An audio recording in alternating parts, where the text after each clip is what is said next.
حلو شباب. بس فقط افتح قلبك محمد. اول مره التقيت بنوار سنة 2006. 2006 ابوي. وايد محمد قديمه كلش. كلش قديمة. لا لا كنت قاعد يمي بالرحلة. بالرحله قاعد يمك. قاعد يمي. شنو؟ قاعد يمي كان ضايج مني احسه وايد. اخر شيء بس جيت بكلم. والله؟ والله. كان وانت قديم؟ 2006. كان مواليد 97 وانت مواليد 2000. الساعة 9. ها؟ 9. 99؟ اي بس لحق على ابتدائي. انا صدق مداوم وياه ولا لا تتذكر؟ وياي اي. تداومت وياه؟ زين امتى صادقته انت؟ صادقت بسنة 2020. صادقته ب 2020. صارت علاقتي بيه قوية يعني. انت اندمت لو فرحان على هالسنه؟ ما بتدري انا خوش ولد. ايه رحم الله والديك. هو هم خوش ولد. شنو اكتشفت بيه؟ شنو اكتشفت بيه؟ بيه محتوى هابط. ايه شنو اكتشفت بيه محمد؟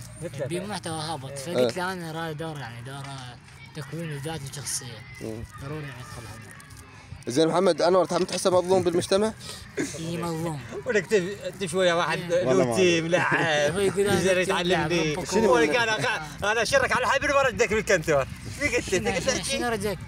قصدك اوديك في البحر ولا عطشان؟ لا انا اشرك على الحبل وردك بالكنتور. لا يعني انت منقع بعد. لا لا هذا هو يطلع امثال من يمه.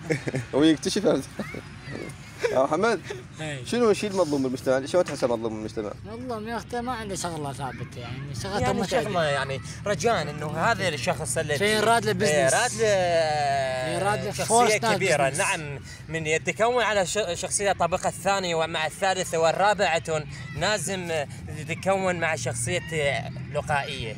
نعم هذه هي تصبح الحياه متعبه. شفتي محمد محمد زين تعال